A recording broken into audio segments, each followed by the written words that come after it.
శక్తికి మించిన శక్తి ఉన్నదా? ఆయనకు అసాధ్యమైనది ఏదైనా కలదా? దేవుని శక్తికి మించిన శక్తి ఉన్నదా? ఆయనకు అసాధ్యమైనది ఏదైనా కలదా? సర్వశక్తిమంతుడు, సర్వోన్నతమైన వాడు, అద్భుతాలు ఆశ్చర్యాలు సాధ్యపరిచి చూపిస్తాడు. సర్వశక్తిమంతుడు, సర్వోన్నతమైన వాడు, అద్భుతాలు ఆశ్చర్యాలు సాధ్యపరిచి చూపిస్తాడు. దైవ శక్తిని గూర్చి తెలిపే గ్రంథమే బైబుల్, నమ్మిన వారిని రక్షించే వాక్యముల్. దైవ శక్తిని గూర్చి తెలిపే గ్రంథమే బైబుల్, నమ్మిన వారిని రక్షించే వాక్యముల్. దేవుని శక్తికి మించిన శక్తి ఉన్నదా? ఆయనకు అసాధ్యమైనది ఏదైనా కలదా? దేవుని శక్తికి మించిన శక్తి ఉన్నదా? ఆయనకు అసాధ్యమైనది ఏదైనా కలదా?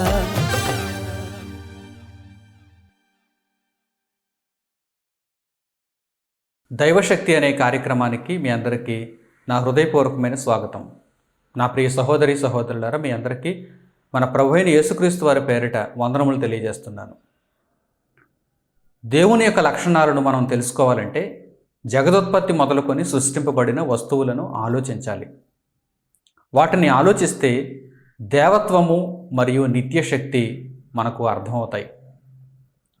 భూమి, ఆకాశము అందున్నటువంటి కృత్యములు, వీటిని గూర్చి మూలాలకు వెళ్ళి ఆలోచన చేసినప్పుడు, పరిశుద్ధ గ్రంథము నుండి జ్ఞానమును గ్రహించినప్పుడు దేవుని లక్షణాలు మనకు అర్థమవుతాయి.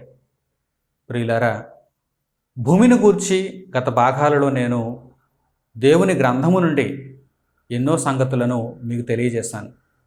భూమిని గూర్చి ఎలాంటి ఆలోచనలు మనం కలిగి ఉండాలి, భూమిని కేవలం వినియోగించుకొనటం మాత్రమే కాకుండా భూమిని గూర్చి ఆలోచిస్తే, ధ్యానిస్తే దేవుని గూర్చి అర్థమవుతుంది అని పరిశుద్ధ గ్రంథం నుండి మీకు తెలియజేశాను. భూమిని గూర్చి మాట్లాడుకున్న తర్వాత సముద్రాలను గూర్చి మాట్లాడుకోవాలి. ఎందుకంటే దేవుడు భూమిని తయారు చేసినప్పుడు, సృష్టించినప్పుడు సముద్రాలు కూడా అక్కడ కనిపిస్తున్నాయి. ఆరిన నేలగా దేవుడు భూమిని తయారు చేస్తే జలములన్నీ ఒకచోట కూర్చబడి సముద్రములుగా పిలువబడ్డాయి. జలములన్నీ ఒకచోట కూర్చబడి సముద్రములుగా పిలువబడ్డాయి. ఆ సంగతిని పరిశుద్ధ గ్రంథంలో మనం చూడగలిగితే ఆదికాండము 1వ అధ్యాయము 9-10 వచనాలను చూడండి. ఆదికాండము 1వ అధ్యాయము 9-10 వచనాలు. దేవుడు ఆకాశము క్రిందనున్న జలములు ఒకచోటనే కూర్చబడి ఆరిన నేల కనబడునుగాక అని పలుకగా ఆ ప్రకారమాయెను. దేవుడు ఆరిన నేలకు భూమి అని పేరు పెట్టాను, జలరాశికి ఆయన సముద్రములని పేరు పెట్టాను. అది మంచిదని దేవుడు చూచాను. ఈ మాటలలో దేవుడు సృష్టి ఆదిలో భూమిని తయారు చేశాడు, భూమితో పాటు సముద్రములను కూడా సృష్టించాడు. జలరాశులు ఒకచోట కూర్చబడాలి, ఆరిన నేల కనిపించాలి అని దేవుడు పలికాడు.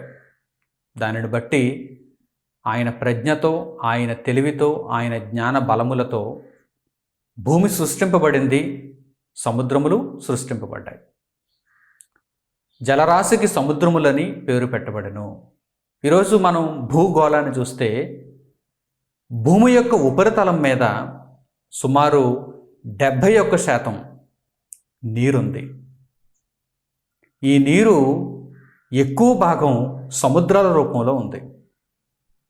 ఈ 71%లో 96.5% సముద్రాలే, సముద్రపు నీరే. కనుక సుమారుగా చెప్పాలంటే భూమి మీద 3 వంతుల నీరుంది, 1 వంతు మాత్రమే నేల ఉంది అని చెబుతారు. ఈ నీటిని కూడా, సముద్రపు నీటిని కూడా పేర్లు పెట్టి విభజించారు. ఆయా ప్రాంతాలలో వారికి అందుబాటులో ఉండేటువంటి సముద్రపు నీరు, వాటికి ఈ లోకం పేర్లు పెట్టింది. పరిధులు గీసింది. వీటిలో మహాసముద్రాలు ఉంటాయి, సముద్రాలు ఉంటాయి. అంటే వాటి యొక్క లోతును బట్టి, వాటి యొక్క విస్తీర్ణాన్ని బట్టి వాటిని వర్గీకరిస్తారు. భూగోళంలో మహాసముద్రాలుగా పిలువబడుతున్నవి 5 ఉన్నాయి. సముద్రాలుగా పిలువబడుతున్నవి సుమారుగా ఒక 15 ఉన్నాయి. ఈ 5 ప్రధానంగా చెప్పుకోవాల్సింది పసిఫిక్ ఓషన్. మహాసముద్రాలను ఓషన్ అంటారు, సముద్రాన్ని సీ అంటారు, అందరికీ తెలుసు. పసిఫిక్ ఓషన్, ఆ తర్వాత అట్లాంటిక్ ఓషన్, ఆ తర్వాత ఇండియన్ ఓషన్, ఆ తర్వాత ఆర్కిటిక్ ఓషన్, ఆ తర్వాత అంటార్కిటిక్ ఓషన్. ఈ 5 కూడా మహాసముద్రాలు, ఓషన్స్. ఆ తర్వాత ఒక 15 సముద్రాలు ఉన్నాయి. అంటే అవి పరిమాణంలో చిన్నవి. అందులో కాస్పియన్ సీ ఒకటి ఉంటుంది, రెడ్ సీ ఒకటి ఉంటుంది, మెడిటేరియన్ సీ ఒకటి ఉంటుంది, అలాగే అరేబియన్ సీ ఒకటి ఉంటుంది, బ్లాక్ సీ ఒకటి ఉంటుంది, చైనా సీ ఒకటి ఉంటుంది, జపాన్ సీ ఒకటి ఉంటుంది. ఇలా ఆయా ప్రాంతాలలో చిన్న చిన్న పరిమాణంలో ఉండేటువంటి సముద్రాలు కూడా మనకు కనిపిస్తున్నాయి. ఆ తర్వాత నదులు, తర్వాత కాలువలు, సరస్సులు, ఇవన్నీ కూడా అతి తక్కువ స్థాయిలో నీటి పరిమాణాన్ని కలిగినటువంటి వనరులు. ప్రియులారా, సముద్రమును గూర్చి మనం ఆలోచన చేసినప్పుడు మహాసముద్రాలు ఉన్నాయి, సముద్రాలు ఉన్నాయి.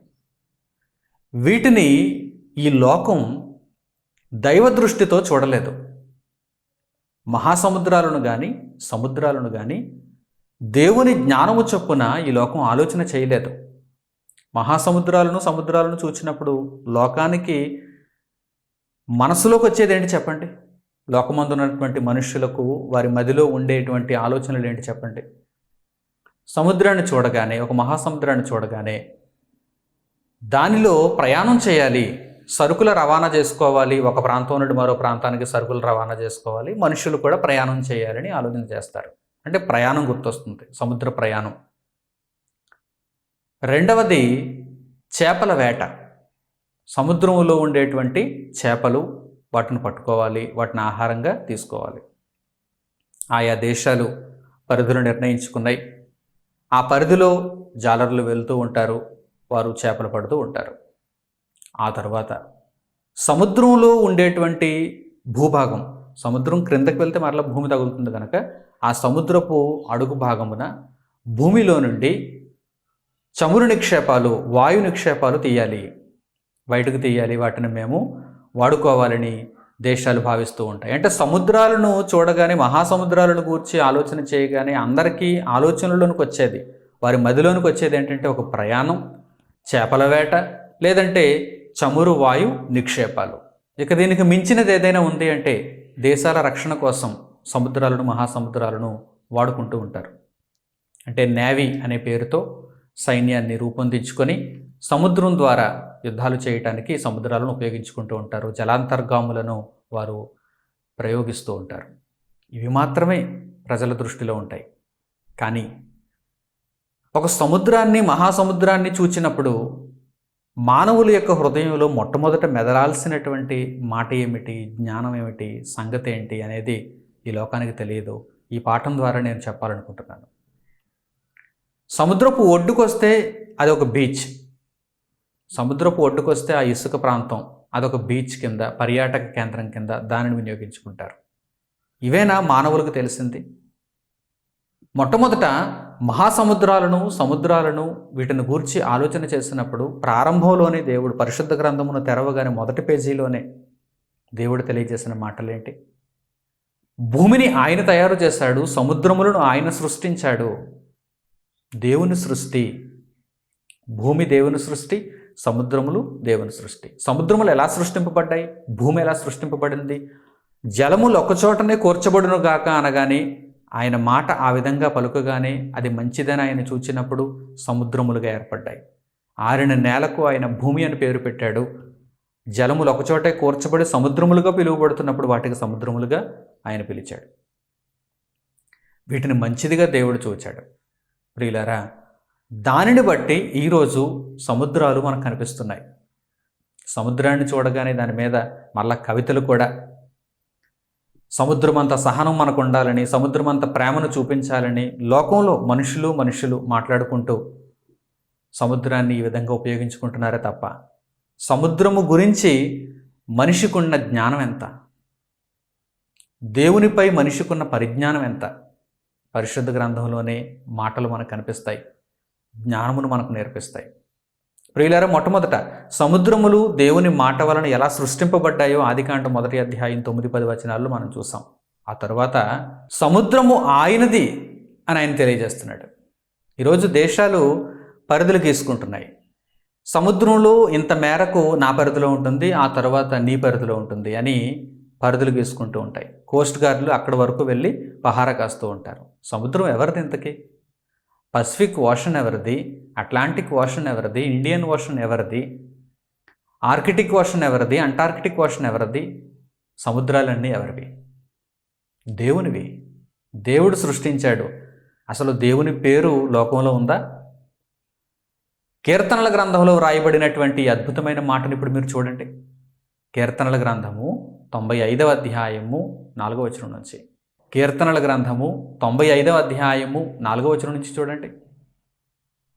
భూమి అగాధ స్థలములు ఆయన చేతిలోనున్నవి, పర్వత శిఖరములు ఆయనవే, సముద్రము ఆయనది, ఆయన దాని కలుగు చేసెను, ఆయన హస్తములు భూమిని నిర్మించెను. భూమి అగాధ స్థలములైన పర్వత శిఖరాలైన దేవునిచే సృష్టింపబడ్డాయి.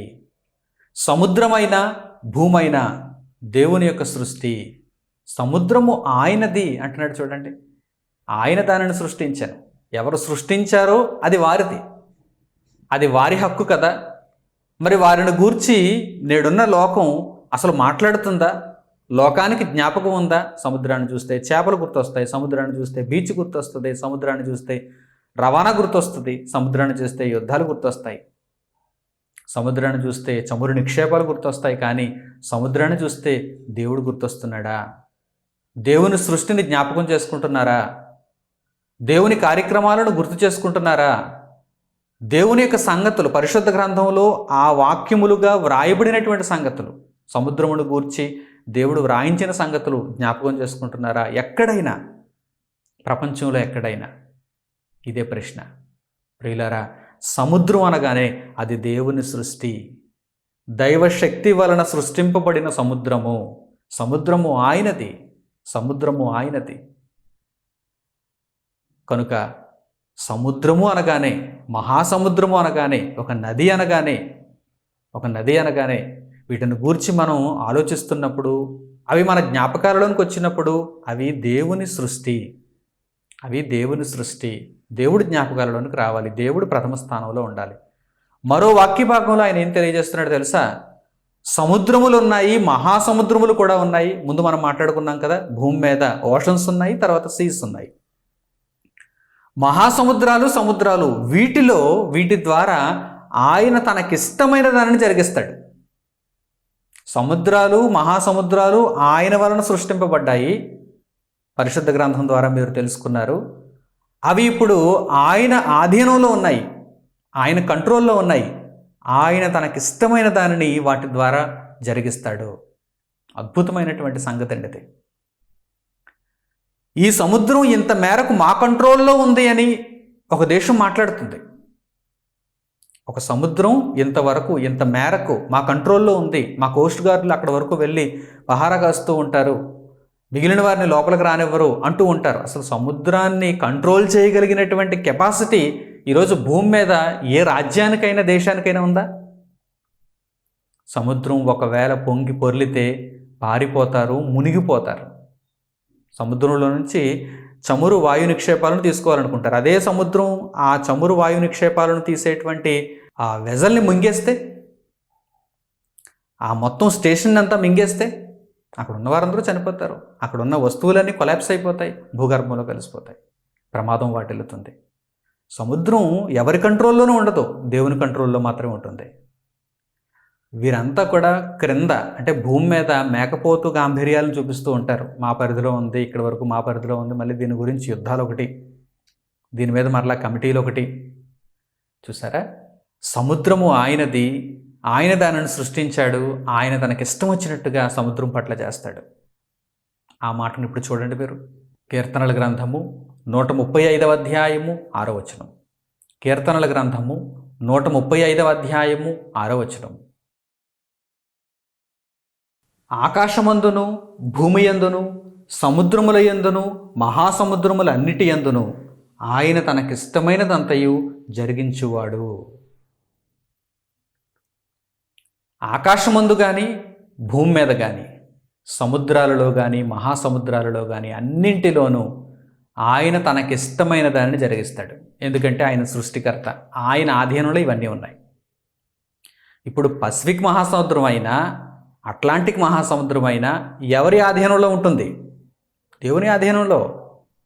దేవుని ఆధీనంలో ఉంటుంది. ఒక సముద్రం ఒక దేశానికి దగ్గరగా ఉన్నంత మాత్రాన, ఒక సముద్రం ఒక దేశానికి దగ్గరగా ఉన్నంత మాత్రాన, ఆ దేశానికి దగ్గరగా ఉన్నటువంటి పరిస్థితిని బట్టి ఆ దేశం పేరు పెట్టినంత మాత్రాన, లేక వారికి ఇష్టమైన పేరు పెట్టుకున్నంత మాత్రాన అది వారి కంట్రోల్లో ఉంటుందా? అవసరమైతే ఆ దేశాన్ని మింగేస్తుంది, ఆ దేశాన్ని అతలాకుతలం చేస్తుంది. ప్రియులారా, సముద్రములు మహాసముద్రములు ఆకాశము భూమి దేవుని యొక్క చేతిలో ఉన్నాయి. ఆయన తనకిష్టమైనట్టుగా చేస్తాడు. ఆయన తనకిష్టమైనట్టుగా వాటిని జరిగిస్తాడు. కనుక సముద్రాలు మహాసముద్రాలు వీటిని గూర్చి ఆలోచిస్తున్నప్పుడు దేవుని యొక్క చేతిలో ఇవి ఉన్నాయి అని మీరు జ్ఞాపకంలో ఉంచుకోవాలండి.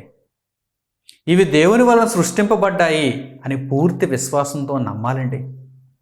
దేవుడు వీటిని మనుగడలోనికి తీసుకుని వచ్చినప్పుడు, దేవుడు వీటిని జరిగిస్తున్నప్పుడు, వీటి వలన మనము ఫలము అనుభవించుచున్నప్పుడు మీరు ప్రయాణం చేయండి, దేవుడు కాదన్నాడా? మీరు చవును వాయు నిక్షేపాలను తీసుకోండి, దేవుడు కాదన్నాడా? మీరు అందులో చేపలను ఆహారంగా తీసుకోండి, దేవుడు కాదన్నాడా? బీచ్కు రండి, దేవుని యొక్క సృష్టిని చూడండి, దేవుడు కాదన్నాడా? కానీ దేవునిని జ్ఞాపకం చేసుకోవాలి, దేవునిని జ్ఞాపకం చేసుకోవాలి. అసలు దేవుని పేరు పక్కన పెట్టి మీరేదో ఈ సముద్రాన్ని సృష్టించినట్టుగా, లేకపోతే దానంతట అదే కలిగినట్టుగా, లేక సముద్రాన్నే దేవుడు అనుకుంటున్నట్టుగా, ఇవన్నీ తప్పుడు అర్థాలు. ఇలాంటి తప్పుడు భావాలతో, తప్పుడు ఆలోచనలతో మీరు సముద్రాలను గురించి ఆలోచన చేస్తే అది దేవుని జ్ఞానానికి పూర్తి వ్యతిరేకం. అయితే దేవుని జ్ఞానం ఏమని సెలవిస్తోంది? ఒక వివేకి అయిన వాడు ఎలా ఆలోచన చేయాలి? సముద్రమును గూర్చి పూర్తి అవగాహన కలిగి ఉండాలి. సముద్రములు దేవుని సృష్టి, సముద్రములను దేవుడు మనుషులకు సేవ చేయమని అనుగ్రహించాడు. సముద్రములు ఆయన చేతిలో ఉన్నాయి, మహాసముద్రములు ఆయన చేతులలో ఉన్నాయి. దేవుడు తనకిష్టమైనట్టుగా వాటి ద్వారా పనులను జరిగిస్తాడు, కార్యములను జరిగిస్తాడు. కనుక మీరు వీటన్నింటిని బట్టి దేవునిని స్తుతించాలి, దేవునిని ఘనపరచాలి, దేవుని కొరకు మీరు బ్రతకాలి. అంటే సముద్రాన్ని చూచినప్పుడు ఇంత విస్తారమైనటువంటి సముద్రం, ఇంత గొప్ప పరిమాణంలో ఉన్నటువంటి సముద్రం దేవుని సృష్టిగా కనిపిస్తున్నప్పుడు ఒక చిన్నవాడనైనటువంటి నేను ఈ భూ జీవిత కాలంలో మహాదేవునికి భయపడాలి అనే ఆలోచనను కలిగి ఉండాలి. నేను దేవునికి భయపడాలి. సముద్రపు ఘోషకు మీరు భయపడతారు, సముద్రపు తరంగానికి భయపడతారు. ఒక తరంగం అది, సముద్రపు ఘోష, ఒక అలకు భయపడతారు. కానీ ఆ సముద్రాలన్నింటినీ తన వాక్కు చేత సృష్టించినటువంటి పరమతండ్రికి ఎందుకు భయపడరు? ఆయనను గురించి ఎందుకు ఆలోచన చేయరు? ఎందుకంటే జ్ఞానం లేదు కనుక. వ్రాయబడినటువంటి మరో చక్కని మాటను మీరు చూడగలిగితే, సముద్రములను సృష్టించిన దేవునిని మీరు స్తుతించాలి, ఘనపరచాలి అని ఆ మాట తెలియజేస్తుంది. యెషయా గ్రంథము 42వ అధ్యాయము 10వ వచనం చూడండి. యెషయా గ్రంథము 42వ అధ్యాయము 10వ వచనం. సముద్ర ప్రయాణము చేయువారులారా, సముద్రములోని సమస్తమా, ద్వీపములారా, ద్వీప నివాసులారా, యెహోవాకు క్రొత్త గీతము పాడుడి, భూ దిగంతముల నుండి ఆయనను స్తుతించుడి. సముద్ర ప్రయాణం చేస్తున్నారు, ఒక భారీ పడవ మీద ప్రయాణం చేస్తూ ఉంటారు, ఒక నావలో ప్రయాణం చేస్తూ ఉంటారు. సముద్ర ప్రయాణము చేయువారులారా, సముద్ర ప్రయాణం చేస్తున్నప్పుడు ఏం చేయాలి? అలా గాలిని చూస్తూ ఆహ్లాదంగా ప్రయాణాన్ని ముగించుకుని వెళ్ళిపోకూడదు. సముద్ర ప్రయాణం చేస్తున్నప్పుడు సముద్రం వరకు వచ్చారు, సముద్రం లోపలికి వెళ్ళారు, ప్రయాణం చేస్తున్నారు కనుక దేవుని సృష్టి మీకు కళ్ళకు కట్టినట్టు కనిపిస్తోంది. ఆ మహాసముద్రం మీ కళ్ళకు కట్టినట్టు కనిపిస్తుంది, ఆ నీలి సముద్రం కళ్ళకు కట్టినట్టు కనిపిస్తుంది కదా. చుట్టూ ఎవ్వరూ కనిపించడం లేదు, చుట్టూ లోకం కనిపించదు, ఎటు చూచినా నీరే నీరే నీరే. అలాంటి పరిస్థితులలో యెహోవాకు క్రొత్త గీతము పాడుడి. ద్వీపములారా, ద్వీప నివాసులారా. ద్వీపం అంటే చుట్టూ నీటితో నింపబడి కప్పబడి ఉన్నటువంటి ఆ ప్రాంతం, నేల. అండమాన్ దీవులు, అండమాన్ నికోబారు దీవులు అంటుంటారు చూడండి, లక్షద్వీప్ దీవులు. అంటే ఆ ప్రాంతం చుట్టూ, ఆ దేశం లేక ఆ భూభాగం చుట్టూ సముద్రపు నీరు ఆవరించి ఉంటుంది. ద్వీపం. ద్వీపంలో ఉన్న ప్రతి ఒక్కరూ కూడా ప్రతి నిత్యం దేవుని స్తుతిస్తూ ఉండాలి. ఎందుకంటే సముద్రంతో ఆవరింపబడి ఉన్నారు మీరు. ఏ క్షణమైనా సముద్రం మీ మీదకి రావచ్చు. దేవునికి ఉగ్రత కలగకుండా దేవుని సృష్టిపై అవగాహన మీరు కలిగి ఉంటూ దేవునిని స్తుతిస్తూ ఉండాలి. యెహోవాకు క్రొత్త గీతము పాడుడి. ఎందరున్నారండి ఈరోజు? ఇలాంటి మనుషులు ఎందరున్నారండి? సముద్రాన్ని చూస్తే గుటకలేస్తారు, నోరూరుతుంది, ఏం చేపలు దొరుకుతాయి అని అడుగుతారు. సముద్ర ప్రయాణం ఎలా చేయాలి అని అడుగుతారు. ఈ సముద్రాన్ని ఎలా వినియోగించుకోవాలని చూస్తారు తప్ప సముద్రము దేవుని సృష్టి అని, ఇంత అద్భుతమైన, అందమైన, గాంభీర్యమైన, విస్తారమైన జలరాశి సముద్రం దేవుని సృష్టి అని దేవునిని కీర్తించేవారు, ఘనపరిచేవారు, లోకములోనికి వెళ్ళి దేవుని కొరకు భయపడుతూ బ్రతికేవారు ఎందరున్నారు చెప్పండి. అందుకే దేవుని మాటలు చూడండి, పరిశుద్ధ గ్రంథంలో ఈ మాటలు కనిపిస్తున్నాయి. ఒక సముద్రమును గూర్చి మీరు తరచి చూచినప్పుడు, మహాసముద్రమును గూర్చి పరిశుద్ధ గ్రంథమును మీరు తరచి చూచినప్పుడు ఈ మాటలు కనిపిస్తున్నాయి. దేవుడు సముద్రములను, మహాసముద్రములను సృష్టించాడు. వాటి యందు ఆయనకి ఇష్టం వచ్చినట్టుగా ఆయన చేస్తాడు. అది ఆయన సృష్టి, అవన్నీ ఆయన సృష్టి, అవన్నీ ఆయన ఆధీనంలో ఉన్నాయి. కనుక వాటిలో ప్రయాణం చేయువారులారా, ద్వీపములలో ఉండేవారులారా, మనుష్యులారా, ద్వీప నివాసులారా, మీరందరూ కూడా యెహోవాను స్తుతించుడి, ఆయనకు క్రొత్త గీతము పాడుడి. మరో మాట చూడండి, కీర్తనల గ్రంథము 69వ అధ్యాయము 34వ వచనం. కీర్తనల గ్రంథము 69వ అధ్యాయము 34వ వచనం. భూమి ఆకాశములు ఆయనను స్తుతించునుగాక, సముద్రములను వాటి యందు సంచరించు సమస్తమును ఆయనను స్తుతించునుగాక. భూమి ఆకాశములు ఆయనను స్తుతించునుగాక. భూమిని చూస్తే దేవుడు గుర్తు రావాలి, ఆకాశమును చూస్తే దేవుడు గుర్తు రావాలి, సముద్రములను, మహాసముద్రములను చూస్తే దేవుడు గుర్తు రావాలి, నదిని చూస్తే దేవుడు గుర్తు రావాలి, సరస్సును చూచినా దేవుడు గుర్తు రావాలి. సృష్టిలో ప్రతి కృత్యము దేవునిని జ్ఞాపకం చేయాలి. అందుకే ఆయన అన్నాడు, జగదుత్పత్తి మొదలుకొని సృష్టింపబడిన వస్తువులను మీరు ఆలోచన చేస్తే ఆయన అదృశ్య లక్షణములైన దేవత్వము, నిత్యశక్తి మీకు అర్థమవుతాయి అన్నాడు ఆయన. అందుకే మీకు అర్థమవుతాయి అన్నాడు. అందుకే ప్రియులారా, ఇలా ఆలోచన చేస్తూ సృష్టిలో ప్రతి కృత్యమును చూచినప్పుడల్లా మీ జ్ఞాపకాలలో దేవుడు ఉంటున్నాడా? దేవునికి మీరు భయపడేవారుగా ఉంటున్నారా? దేవుని కొరకు మీ బ్రతుకును అర్పణ చేసుకున్నవారుగా ఉంటున్నారా?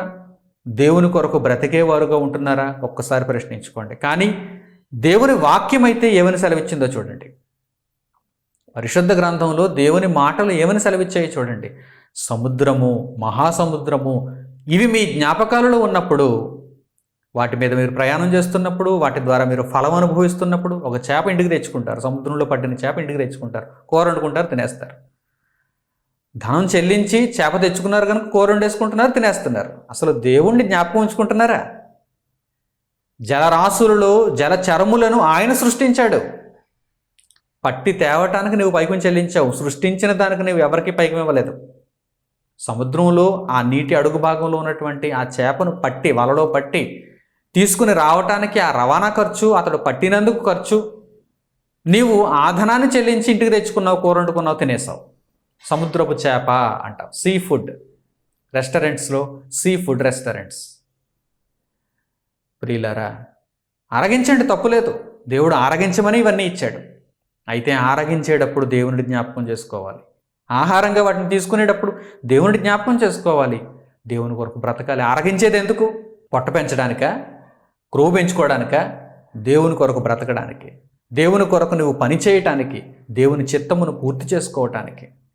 కనుక ప్రియులైన నా సహోదరి సహోదరులారా, దేవుని సముద్రము, సముద్రం అని నేను చెప్పను, దేవుని సముద్రము, దేవుని మహాసముద్రము, ఇవన్నీ దేవునివి. కనుక వీటిని జ్ఞాపకాలలో ఉంచుకున్నప్పుడు ఎల్లప్పుడూ దేవుని గూర్చినటువంటి అభిప్రాయాలను కలిగి ఉండండి. దేవుని కొరకు ఆలోచన చేయండి, దేవుని కొరకు బ్రతకండి, దేవుని వాక్యాన్ని చదవండి, దేవుని వాక్యాన్ని అర్థం చేసుకోండి. అనేకులకు దేవుని వాక్యాన్ని ప్రకటిస్తూ ప్రభు పనిలో పాలిభాగస్తులవుతూ దేవుని యొక్క క్రియలను నెరవేర్చి దేవునికి సంతోషాన్ని ఇవ్వండి. నిత్య జీవితాన్ని దేవుని నుండి బహుమతిగా పొంది ఆ ఫలాన్ని అనుభవించండి. తగిన నిర్ణయం తీసుకుంటారని ప్రేమపూర్వకంగా మిమ్మల్ని అందరినీ కోరుకుంటూ దేవుని మాటలను ఇంతటితో ముగిస్తున్నాను. తండ్రి అయిన దేవునికి ప్రార్థనలు ఏకీభవించండి. మహాపరిశుద్ధుడు అయిన పరలోకపు తండ్రి, మీ అద్భుతమైనటువంటి సృష్టి మా చుట్టూ ఆవరించి మిమ్మును గూర్చి మాకు నేర్పించుచున్నది. మీరు రాయించిన గ్రంథము ద్వారా ఈ విషయాలను మేము తెలుసుకుంటున్నాం. భూమి, ఆకాశము, సముద్రము, వాటిలో ఉన్న సమస్తము మిమ్మును స్తుతించునుగాక.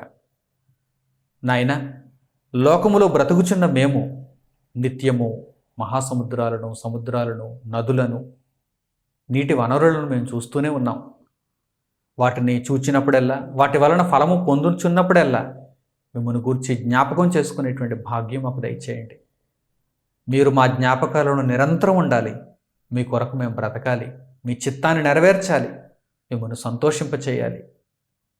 నా ప్రియ కుమారుడు అతని యందు నేను ఆనందించుచున్నాను అని యేసుక్రీస్తు ప్రభువారిని గూర్చి మీరు పలికినట్టుగా మమ్మల్ని గూర్చి కూడా తండ్రి మీరు సంతోషపడేటట్లుగా మా జీవితాలు ఉండే నిమిత్తం మీ కృపను, సహాయమును మాకు దయచేయండి. ఇక మీదట సృష్టిలో ఉన్నటువంటి ఈ కృత్యములను కేవలము అనుభవించటం మాత్రమే కాకుండా వాటి వలన ఫలం పొందుచున్న మేము మిమ్మల్ని కీర్తిస్తూ, ఘనపరుస్తూ, స్తుతిస్తూ అనేక మందికి మిమ్మల్ని గూర్చి ప్రకటిస్తూ మీ చిత్తాన్ని నెరవేర్చగలుగుటకు సహాయము చేయమని మిమ్మల్ని వేడుకుంటూ మా ప్రార్థనా విన్నపములను మీ ప్రియకుమారుడును మా రక్షకుడునైన యేసుక్రీస్తు వారి పేరిట మిమ్మల్ని అడుగుచున్నాము తండ్రి.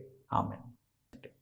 మన తండ్రి అయిన దేవుని ప్రేమ, ఆయన కుమారుడైన యేసుక్రీస్తు వారి కృప, పరిశుద్ధాత్మ యొక్క అన్యోన్య సహవాసము మనందరికీ సదాకాలము తోడై నడిపించునుగాక. ఆమేన్. అందరికీ వందనములు. సెలవు.